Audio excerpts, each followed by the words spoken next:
प्रधानमंत्री नरेंद्र मोदी 21 जून से अमेरिका दौरे पर रहेंगे। दोनों देशों के रिश्तों के लिहाज से इस दौरे को काफी अहमियत दी जा रही है। अब व्हाइट हाउस ने बताया है कि पीएम मोदी के आगामी दौरे पर किन किन मुद्दों पर बात होगी और किस मुद्दे पर सबसे ज्यादा फोकस रहेगा। व्हाइट हाउस के बयान के मुताबिक दोनों देशों के प्रमुखों के बीच हिंद प्रशांत महासागर क्षेत्र की समृद्धि और सुरक्षा के मुद्दे पर अहम बातचीत हो सकती है। बता दें कि चीन के खतरे को देखते हुए भारत और अमेरिका हिंद प्रशांत क्षेत्र पर खासा फोकस कर रहे हैं। व्हाइट हाउस की प्रेस सचिव कैरीन जीन पियरे ने बताया कि प्रधानमंत्री मोदी और राष्ट्रपति जो बाइडेन दोनों देशों के रिश्ते को मजबूत करने पर चर्चा करेंगे। इसमें मुक्त, समृद्ध और सुरक्षित हिंद प्रशांत महासागर क्षेत्र में रणनीतिक साझेदारी को भी मजबूत करने पर बात होगी। रक्षा क्षेत्र को लेकर भी बात होगी। पियरे ने बताया कि जल्द ही पीएम मोदी के दौरे को लेकर अन्य जानकारी भी साझा की जाएगी। व्हाइट हाउस की प्रेस सचिव ने बताया कि अक्षय ऊर्जा और अंतरिक्ष के क्षेत्र में भी बातचीत होगी। हालांकि उन्होंने इसे लेकर ज्यादा जानकारी देने से इनकार कर दिया और कहा कि पीएम मोदी के दौरे के करीब आने के साथ ही हमारे पास इसे लेकर ज्यादा जानकारी होगी। माना जा रहा है कि रक्षा क्षेत्र के साथ अमेरिका अब अंतरिक्ष में भी चीन की चुनौतियों पर खासा ध्यान दे रहा है। इसी के चलते वह अपनी अंतरिक्ष एजेंसी नासा और भारत की इसरो के बीच समन्वय बिठाने की कोशिश में है। गौरतलब है कि पीएम मोदी और जो बाइडेन के बीच इंडोनेशिया में द्विपक्षीय बातचीत हुई थी। उस बैठक में दोनों देशों के बीच भविष्य के लिए अहम और उभरती हुई तकनीक और आर्टिफिशियल टेक्नोलॉजी के क्षेत्र में सहयोग करने पर सहमति बनी थी। माना जा रहा है कि पीएम मोदी के आगामी अमेरिका दौरे पर इस क्षेत्र में भी कुछ अहम समझौतों पर हस्ताक्षर होने की उम्मीद है। बता दें कि पीएम मोदी अमेरिका के राष्ट्रपति जो बाइडेन और प्रथम महिला जिल बाइडेन के बुलावे पर 21 जून से 24 जून तक अमेरिका के दौरे पर रहेंगे।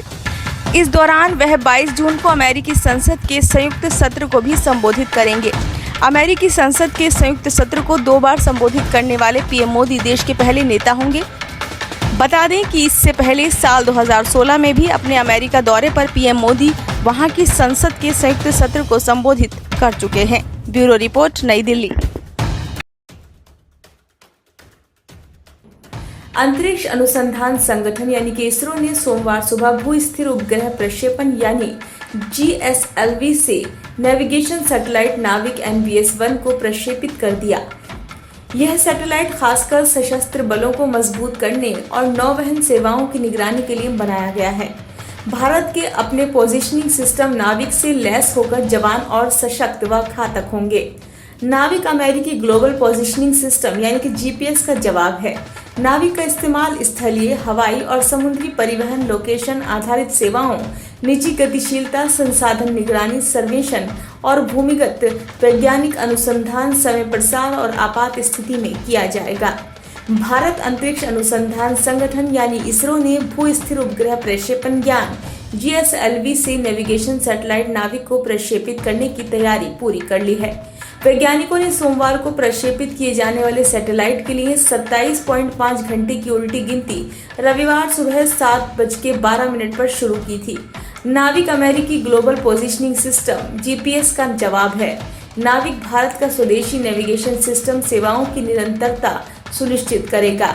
GPS की तरह ही काम करने वाला ये सैटेलाइट भारत और मुख्य भूमि के आसपास करीब 1500 किलोमीटर के क्षेत्र में तात्कालिक स्थिति तथा समय संबंधी सेवाएं प्रदान करेगा। नाविक को इस तरह से डिजाइन किया गया है कि सिग्नल 20 मीटर से बेहतर, उपयोगकर्ता की स्थिति और 50 नैनोसेकंड से बेहतर समय सटीकता प्रदान कर सके। इसका इस्तेमाल स्थलीय, हवाई और समुद्री परिवहन, लोकेशन आधारित सेवाओं, निजी गतिशीलता, संसाधन निगरानी, सर्वेक्षण और भूगणित वैज्ञानिक अनुसंधान, समय प्रसार और जीवन सुरक्षा चेतावनी प्रसार में किया जाता है। सोमवार को मिशन स्वदेशी क्रायोजेनिक चरण के साथ GSLV की 6ठी परिचालन उड़ान है। इसरो के मुताबिक NVS-1 का मिशन जीवन 12 साल से ज्यादा रहने की उम्मीद है। नाविक SPS सिग्नल अमेरिकी global navigation satellite system signal, GPS रूस से ग्लोनास, यूरोपीय संघ के गैलीलियो और चीन के बेइडोउ के साथ इंटरऑपरेबल है। सतीश धवन अंतरिक्ष केंद्र के दूसरे लॉन्च पैड से 51.7 मीटर लंबा GSLV अपनी 15वीं उड़ान में NVS-1 नेविगेशन सैटेलाइट को लेकर रवाना होगा। प्रक्षेपण के करीब 20 मिनट बाद रॉकेट करीब 251 किलोमीटर की ऊंचाई पर भू स्थिर स्थानांतरण कक्षा यानी कि GTO में उपग्रह को स्थापित करेगा। NVS-1 navigation payload L1, L5 और S बैंड से संचालित है। L1 नेविगेशन बैंड नागरिक उपयोगकर्ताओं के लिए स्थिति, नेविगेशन और समय सेवाएं प्रदान करने और अन्य GNSS global navigation satellite system signal के साथ इंटरऑपरेबिलिटी प्रदान करने के लिए लोकप्रिय है। इसरो के मुताबिक ये पहली बार स्वदेशी रूप से विकसित रूबिडियम परमाणु घड़ी का प्रक्षेपण में उपयोग किया जाएगा।